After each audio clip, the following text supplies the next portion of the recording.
Hi there, my name's Aaron Littlefield with Littlefield Gardening. This is going to be part one in a series of videos about Hugulkulturs, how to make them, and their benefits. If you're like me, perhaps you have some plants like the burning bush here. It has a habit of getting quite large and requires a good amount of trimming. While my yard originally had several, I opted to trim them down. They can grow like this one behind me. It's probably about 8 or 9 feet tall. But it's left a lot of debris, and so I decided to utilize that for my Hugulkultur. On the left here, you'll see some wildflowers and strawberries that have remained and survived throughout last winter. And on the side here, you'll see where I was able to utilize the branches of the burning bush in order to create a new side where I'm adding new materials such as grass clippings to help insulate the Hugulkultur.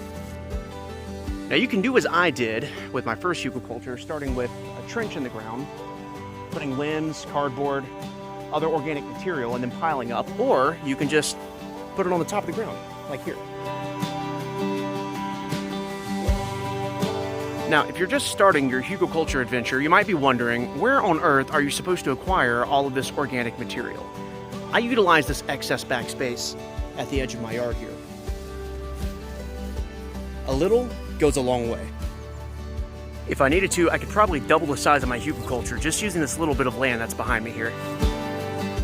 Now, unfortunately, it's not going to be enough just to pile up dead grass on top of sticks. You want to make sure that it can stay hydrated and truly soaking wet. Wrap it in plastic and allow the sun to do the rest of the work. This miniature greenhouse effect will assist with the decomposition, and you'll be well on your way to having a fertile, raised, low-maintenance gardening bed. If you like gardening content, or you enjoy my videos, please consider subscribing.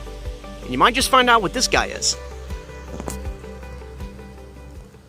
Until next time.